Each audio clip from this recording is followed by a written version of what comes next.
बिस्मिल्लाहिर्रहमानिर्रहीम। आज का मेरा टॉपिक है फिस्कल पॉलिसी। ये फिस्कल पॉलिसी होती क्या है और किस तरीके से कंट्रोल की जाती है। पहले नंबर पे हम मार्केट की सिचुएशन देखते हैं, इकोनॉमी की सिचुएशन देखते हैं। हमेशा जो देखने में आता है ये है कि इकोनॉमी के अंदर या तो इन्फ्लेशन चल रहा होता है या डिफ्लेशन चल रहा होता है। इन्फ्लेशन है या फिर डिफ्लेशन है। अब इन्फ्लेशन और डिफ्लेशन ऐसी सिचुएशन, इन्फ्लेशन के अंदर हम देखते हैं कि गुड्स और सर्विसेज की जो प्राइसेस होती हैं वो बहुत ज्यादा जो है वो इंक्रीज होते हैं, हाई प्राइसेस जो होती हैं वो इंक्रीज हो जाती हैं, जिसको हम सादा लफ्जों में कहते हैं कि बहुत महंगाई हो गई है। और डिफ्लेशन की सूरत में हम ये देखते हैं कि जो प्राइसेस हैं वो डिक्रीज हो गई हैं, कम कीमत है उनकी। ये सिचुएशन हम देखते हैं मार्केट के अंदर, या इन्फ्लेशन होता है या डिफ्लेशन होता है। अब इस सूरत हाल में फिस्कल पॉलिसी फिस्कल पॉलिसी कौन अडॉप्ट करता है? फिस्कल पॉलिसी जो अडॉप्ट करता है वो करती है गवर्नमेंट करती है। वो पॉलिसी इख्तियार करेगी इस सिचुएशन को कंट्रोल करने के लिए, इन्फ्लेशन और डिफ्लेशन को कंट्रोल करने के लिए जो हुकूमत पॉलिसी इख्तियार करेगी वो फिस्कल पॉलिसी कहलाएगी। ठीक। अब अगली हम बात करते हैं हुकूमत कौन सी फिस्कल पॉलिसी के अंदर कौन से जो है इंस्ट्रूमेंट का इस्तेमाल करेगी, क्या स्ट्रेटेजी अपनाएगी जिससे इन्फ्लेशन और डिफ्लेशन जो है वो कंट्रोल हो सके। इन्फ्लेशन के अंदर हमने ये बात की कि प्राइसेस इंक्रीज होती हैं। एक और भी देखते हैं कि इसके अंदर क्वांटिटी ऑफ मनी ये बढ़ जाती है। जब इकोनॉमी के अंदर क्वांटिटी ऑफ मनी बढ़ जाती है तो फिर वो गुड्स और सर्विसेज के जो रेट हैं वो रेट बढ़ जाते हैं। अब डिफ्लेशन के अंदर हम ये देखते हैं कि क्वांटिटी ऑफ मनी जो है वो क्या हो जाती है, ये कम हो जाती है एज कंपेयर टू गुड्स और सर्विसेज। यानी कि हमने क्वांटिटी ऑफ मनी को जो देखना है वो हमने देखना है, इसको कंपेयर आपने करना है, किसके साथ करना है? गुड्स और सर्विसेज, जिसको हम जीडीपी भी बोलते हैं। मुल्क की गुड्स और सर्विसेज को कंपेयर करेंगे क्वांटिटी ऑफ मनी के साथ। अगर क्वांटिटी ऑफ मनी ये ग्रेटर हो जाएगी तो फिर हम इसको क्या, ये अगर इससे ग्रेटर होगी तो फिर हम इसको बोलेंगे कि ये इन्फ्लेशन है, इन्फ्लेशन की सिचुएशन बन जाएगी। दूसरी सूरत में अगर कम हो जाती है, क्वांटिटी ऑफ मनी जीडीपी से कम हो जाती है तो फिर इसको हम बोलेंगे डिफ्लेशन।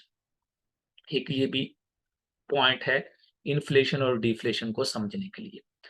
अब ये जो क्वांटिटी ऑफ मनी है इसको कंट्रोल करना होता है,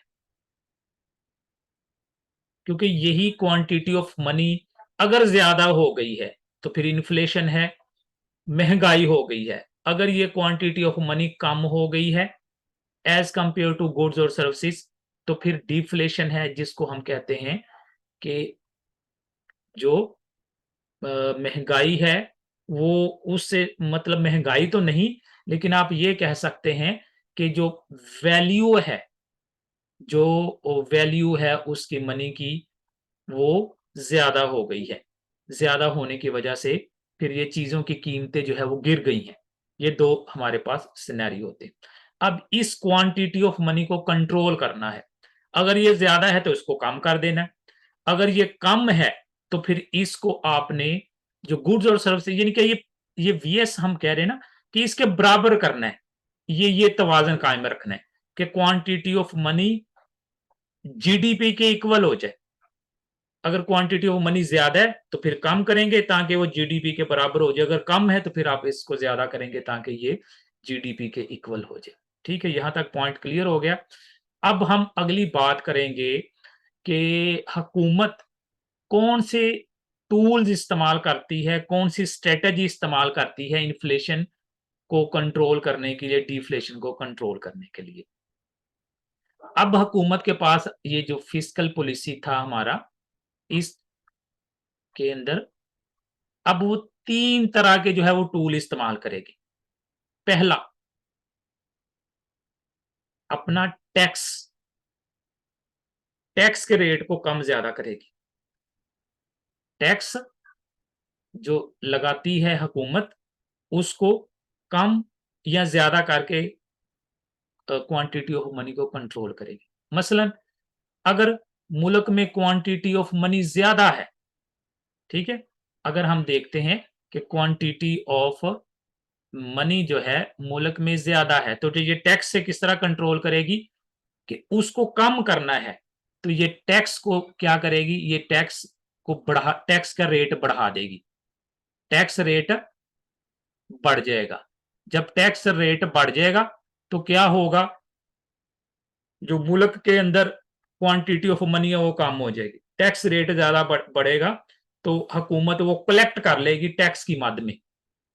अगर क्वांटिटी ऑफ मनी कम है तो फिर क्या करेगी, ये टैक्स का जो रेट है, ये एक सूरत में इसको इसने इंक्रीज किया, जब क्या था, जब इन्फ्लेशन था। अगर डिफ्लेशन होगा तो फिर ये क्या करेगा, इसको ये डिक्रीज कर देगी। डिक्रीज करके जो है, जब टैक्स रेट डिक्रीज हो जाएगा तो मुल्क के अंदर जो है क्वांटिटी ऑफ मनी बढ़ना शुरू हो जाएगी। ये एक टैक्स का जो है वो तरीकेकार अख्तियार करती है उसको कंट्रोल करने के लिए। दूसरा जो टूल इस्तेमाल करती है वो करती है एक्सपेंडिचर।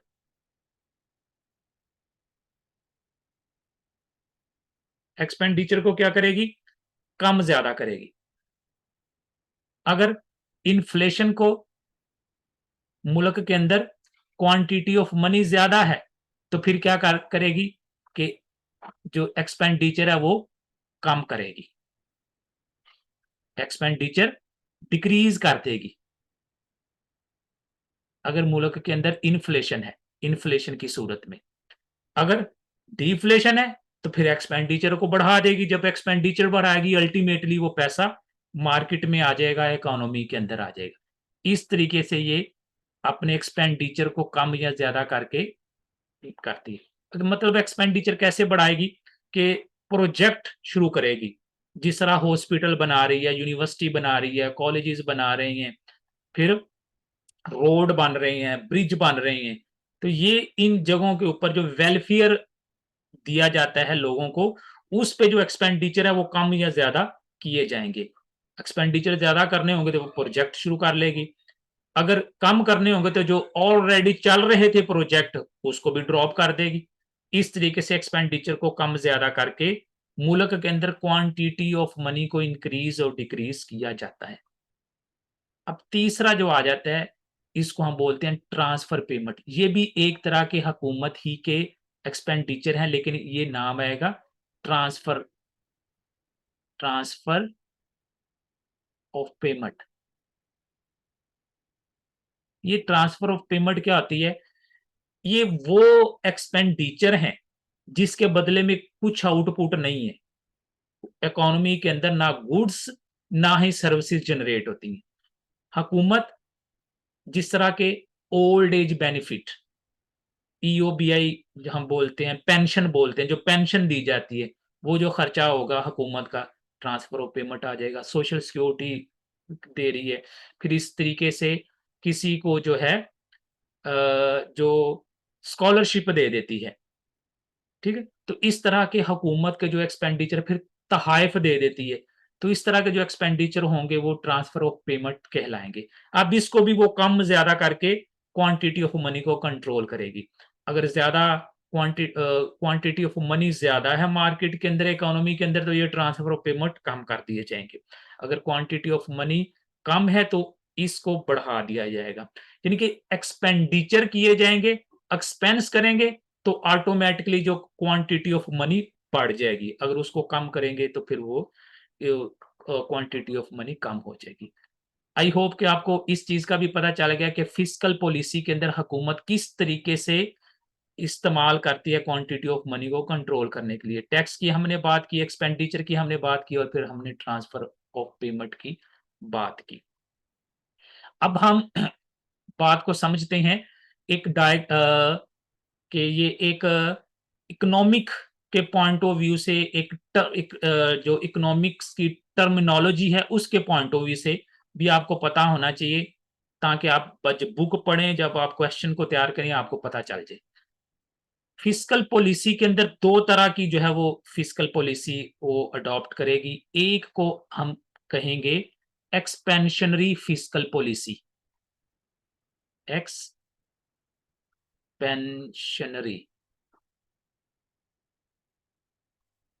Fiscal policy. दूसरी आ जाएगी कॉन्ट्रैक्शनल कॉन्ट्रैक्शनरी फिस्कल पॉलिसी,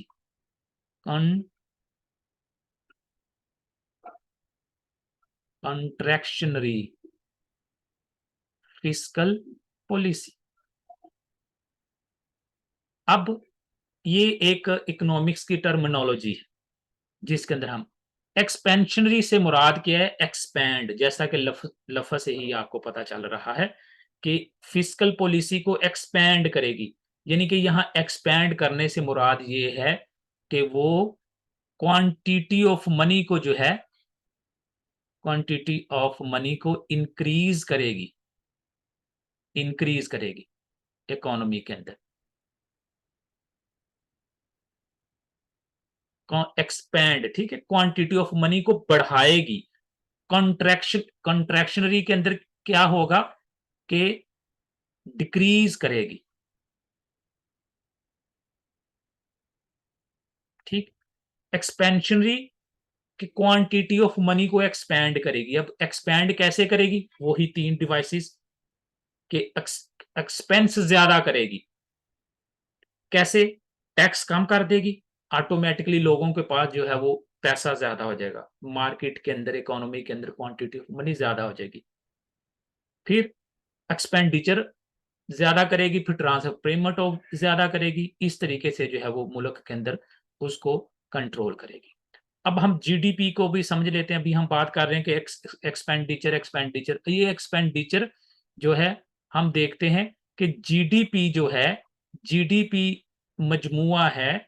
अगर हम देखें, इसके भी तीन मेथड आए थे। एक तो जो एक प्रोडक्शन मेथड आ जाता है, एक जो है वो इनकम मेथड है, एक एक्सपेंडिचर मेथड है। एक्सपेंडिचर मेथड मेथड की हम बात करें, यानी कि एक्सपेंस, तो ये कंजम्पशन जो है, कंजम्पशन गुड्स आ जाएंगी, उसके ऊपर जो एक्सपेंस होंगे। फिर हम देखते हैं इन्वेस्टमेंट, इन्वेस्टमेंट के ऊपर जो एक्सपेंडिचर होते हैं। फिर जो हुकूमत करती है, गवर्नमेंट करती है, गवर्नमेंट एक्सपेंडिचर आ जाएंगे। और फिर उसके बाद आ जाएगा एक्सपोर्ट और इंपोर्ट, उसका जो नेट इंपैक्ट है वो इसमें ऐड हो जाएगा। तो ये जो है हमारे पास आ जाते हैं कि एक्सपेंडिचर, ठीक है। इसके अंदर हमने बात किया था कि गवर्नमेंट एक्सपेंडिचर जो है वो किस तरह, तीन तरह के हमने वो बात की। वो एक टैक्स के पॉइंट ऑफ व्यू से, एक्सपेंडिचर के पॉइंट ऑफ से, फिर हमने ट्रांसफर ऑफ पेमेंट की माध्यम में हमने देखे कि किस तरीके से मामला होते हैं। आई होप कि आपको ये चीज भी समझ आ चुकी होगी। अब हम एक डायग्राम की मदद से भी समझते हैं कि डायग्राम के हवाले से किस तरीके से ये ऑपरेट होता है। अच्छा, अगर हम देखें तो ये हम एक लेते हैं, इसके ऊपर वाई एक्सिस और फिर हम इसके ऊपर एक्स एक्सिस लेते हैं। एक्स एक्सिस के ऊपर हम एक्स एक्सिस के ऊपर हम लेंगे जीडीपी। जीडीपी आ जाता है जो मुल्क की ग्रॉस डोमेस्टिक प्रोडक्ट आ जाती है। और वाई एक्सिस के ऊपर हम लेते हैं प्राइसिस, ठीक। अब हम उसी तरीके से देखते हुए कि अगर हमने देखा कि डिमांड और सप्लाई, जिस तरह हम ऑलरेडी पढ़ते आ रहे हैं, ये डिमांड हो गया और ये इधर से हम ले लेते हैं, सप्लाई ले लेते हैं। चलें सेम सेम कर लेते हैं इसको। ये अब ये जो डिमांड है, ये सप्लाई है, ठीक है। ये सप्लाई जो है वो पूरे मूलक की है, तो इसको हम बोलेंगे एग्रीगेट सप्लाई। ये हमारी बन जाएगी एग्रीगेट सप्लाई, एग्रीगेट सप्लाई। और ये डिमांड है, ये पूरे मुल्क के जो पीपल हैं उनकी डिमांड है, ये हमारी कहलाएगी एग्रीगेट डिमांड। और ये हम बात करेंगे कि ये हम बात कर रहे हैं शॉर्ट रन के अंदर, शॉर्ट रन के अंदर एग्रीगेट सप्लाई। इसी तरीके से हम बात करेंगे शॉर्ट रन एग्रीगेट डिमांड। अच्छा, अब ये देखें, ये पॉइंट है, ये पॉइंट है जहां इक्विलिब्रियम है। अब इसके ऊपर जो एग्रीगेट डिमांड है वो इक्वल हो गई है एग्रीगेट सप्लाई के। और यहां एक हम और लेंगे सप्लाई, जिसको हम बोलेंगे long run, long run supply curve. ये हमारे पास आ जाएगा लॉन्ग रन एग्रीगेट सप्लाई। अब ये जो पॉइंट है, ये पॉइंट जो है वो इकोनॉमी का इक्विलिब्रियम पॉइंट है, इकोनॉमी का इक्विलिब्रियम पॉइंट। अब ये हम यहां बात करते हैं, ये 5 P's को कह लेते हैं, पोटेंशियल जीडीपी। पोटेंशियल जीडीपी ये कि अगर मुल्क के तमाम रिसोर्सेज यूटिलाइज हों, कोई भी अंडर यूटिलाइज ना रहे, और उस दौरान मुल्क के अंदर जितनी जीडीपी पैदा हो, गुड्स और सर्विसेज प्रोड्यूस हों तमाम रिसोर्सेज को इस्तेमाल करके, और ये मैक्सिमम लेवल है गुड्स और सर्विसेज को प्रोड्यूस करने का, तो वो हम बोलेंगे पोटेंशियल लेवल। अब ये पोटेंशियल लेवल यहां तक long run aggregate supply, short run aggregate supply और एग्रीगेट सप्लाई, और इसके ऊपर ये प्राइस बनेगी। अब ये जो पॉइंट है ये इकोनॉमी का इक्विलिब्रियम पॉइंट है, जहां हमने कहा कि there is no inflation, there is no deflation. जितनी गुड्स और सर्विसेज थी उतनी ही जो है वो आगे हम देखते हैं जो जो है सप्लाई और डिमांड जो है वो बराबर है। अब यहां से हम देखते हैं कि डिमांड जब चेंज होती है, जब डिमांड चेंज होगी तो किस तरीके से हम देखते हैं। अब अगली बात हम यहां ये करते हैं कि अगर डिमांड जो थी वो डिमांड चेंज हो गई, ठीक है, मुल्क के अंदर क्वांटिटी ऑफ मनी इंक्रीज कर गया, मुल्क के अंदर क्वांटिटी ऑफ मनी इंक्रीज हो गया। जब क्वांटिटी ऑफ मनी इंक्रीज हो गया तो आप ये देखेंगे कि क्वांटिटी ऑफ मनी इंक्रीज हो गया, इन्वेस्टमेंट बढ़ गई, इन्वेस्टमेंट, ठीक है, क्वांटिटी ऑफ मनी, जब हर बंदे के पास पैसा आएगा फिर इन्वेस्टमेंट होगी, फिर महंगाई का जो आपने अभी कॉन्सेप्ट किया। लेकिन आप ये देखें कि यहां जो इंक्रीज आ रहा है, आप ये देखें यहां जो इस पॉइंट के ऊपर ये जो पॉइंट है, ये क्या हुआ कि डिमांड, एग्रीगेट डिमांड बढ़ गई। अब ये जो है क्वांटिटी ऑफ मनी बढ़ी, लेकिन गुड्स और सर्विसेज प्रोड्यूस नहीं होंगी, क्योंकि आप ऑलरेडी अपने पीक लेवल पे हैं, अब उससे ज्यादा नहीं हो सकता। अब इस सूरत में अगर एक्सपेंडिचर होंगे, मुल्क के अंदर एक्सपेंडिचर होंगे, क्वांटिटी मनी बढ़ जाएगी, तो ये सिर्फ और सिर्फ जो इंक्रीज होगी वो मॉनिटरी टर्म में होगी।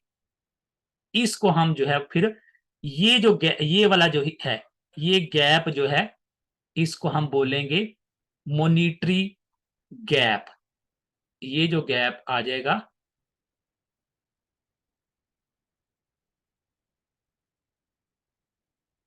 तो हम इसको, ये जो गैप आया, सॉरी, ये इन्फ्लेशनरी गैप, ठीक है, ये हमारा कहलाएगा इन्फ्लेशनरी।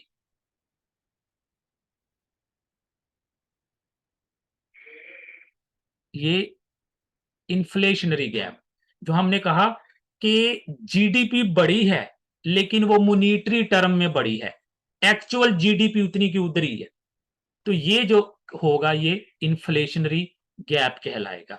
अब इसके अंदर आप ये देखें प्राइसेस भी बढ़ गए। यहां देखें आप इस पॉइंट पे अगर आप देखते हैं, आप देखें ये प्राइसेस P1 से P2 पे चले गए, ठीक है। और इस सूरत इधर आप देखें कि यहां हम देखते हैं कि ये जो थी जीडीपी ये बड़ी, लेकिन ये बड़ी इसको एक्चुअल ए कह लें, ये बड़ी है लेकिन ये मॉनिटरी टर्म में है, एक्चुअल जो है वो नहीं। जो गुड्स और सर्विसेज जितनी है उतनी की उतनी ही है, सिर्फ इन्फ्लेशन प्राइसेस ज्यादा होने की वजह से ये है, ठीक है। तो दूसरी कंडीशन एक ये देखते हैं, हम ये देखें कि यहां जो है ये हम ले लेते हैं ये। अब आप ये देखें कि मुल्क के अंदर डिमांड जो थी, क्वांटिटी ऑफ मनी जब गिर जाती है, कम हो गई। यहां से आप देखें क्या, ये जो थी ये इक्विलिब्रियम लेवल ये था, इससे आप देखें कि ये क्या हो गई है, डिक्रीज हो गई है, ठीक है। अब जो नया इक्विलिब्रियम पॉइंट आ रहा है वो ये आ रहा है, इसके अंदर आप ये देखें ये जो है इसके प्राइसेस हो गए, प्राइसेस गिर गई, और साथ आप देखें ये जीडीपी ये भी गिर गया, ये जीडीपी इसको आप जो है बी कह लें। अब ये जो पॉइंट है ये डिफ्लेशनरी गैप कहलाएगा, ठीक है। इसको आप ई कह लें, इसको जो है E1 कह लें, और इसको आप E2 कह लें। अब E2 जो है और E2 के दरमियान जो गैप बनेगा, E2 और E के दरमियान जो गैप है वो डिफ्लेशनरी गैप,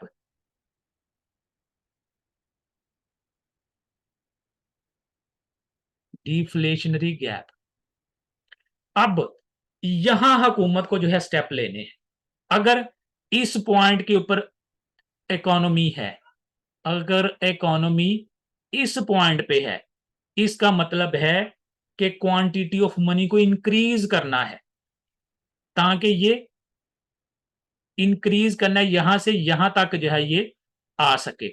तो कैसे होगा कि मुल्क के अंदर क्वांटिटी ऑफ मनी को इंक्रीज किया जाएगा।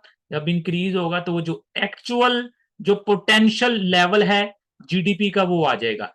अगर यहां पे है तो इसका मतलब है कि जो क्वांटिटी ऑफ मनी है वो ज्यादा है, तो उसको कम किया जाएगा, एक्चुअल जो है इक्विलिब्रियम पॉइंट।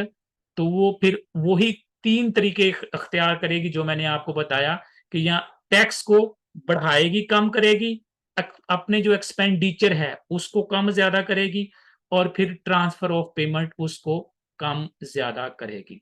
आई होप कि फिस्कल पॉलिसी क्या है और हुकूमत किस तरीके से इसको कंट्रोल करती है, और फिर जो हमने देखे एक्सपेंशनरी फिस्कल पॉलिसी और फिर कॉन्ट्रैक्शनरी फिस्कल पॉलिसी, इस चीज का अब आपका कॉन्सेप्ट क्लियर हो गया होगा।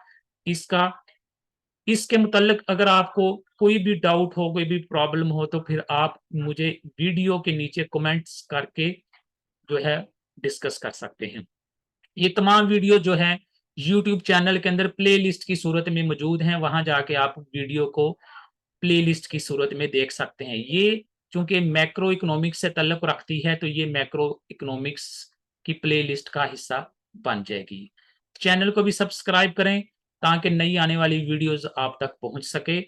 और ये वीडियो आपको कैसे लगी है, आपका कॉन्सेप्ट क्लियर हुआ है कि नहीं हुआ, तो ये मुझे जो है वो आप कमेंट्स की सूरत में जरूर बताएं। चैनल को चेक करने के लिए मेरे नाम के साथ आप सर्च करें, नदीम अख्तर अत्तारी नाम के साथ आप जाके सर्च करेंगे तो आपको चैनल मिल जाएगा। आप लोगों की सहूलत के लिए मैंने व्हाट्सएप ग्रुप भी बनाया हुआ है, जहां आप अपने दोस्तों के साथ कम्युनिकेशन कर कर लेते हैं कर सकते हैं और मेरे साथ भी कम्युनिकेशन कर सकते हैं। तो व्हाट्सएप ग्रुप जो है उसका नंबर है 034340855582। नेक्स्ट मेरी एक वीडियो आएगी अब मॉनेटरी पॉलिसी के हवाले से, इसके ऊपर आप लोगों ने मुझे पहले रिस्पांस देना है क्या है, उसके बाद फिर नेक्स्ट जो है वो मॉनेटरी पॉलिसी के ऊपर भी वीडियो बनेगी। फेसबुक के ऊपर मैंने पेज बनाया हुआ है जहां आप नोट्स डाउनलोड कर सकते हैं। आई होप कि आप लोगों को ये इसकी अच्छे तरीके से समझ आ चुकी होगी। अल्लाह ताला आपको कामयाबी दे और best of luck. Allah Hafiz.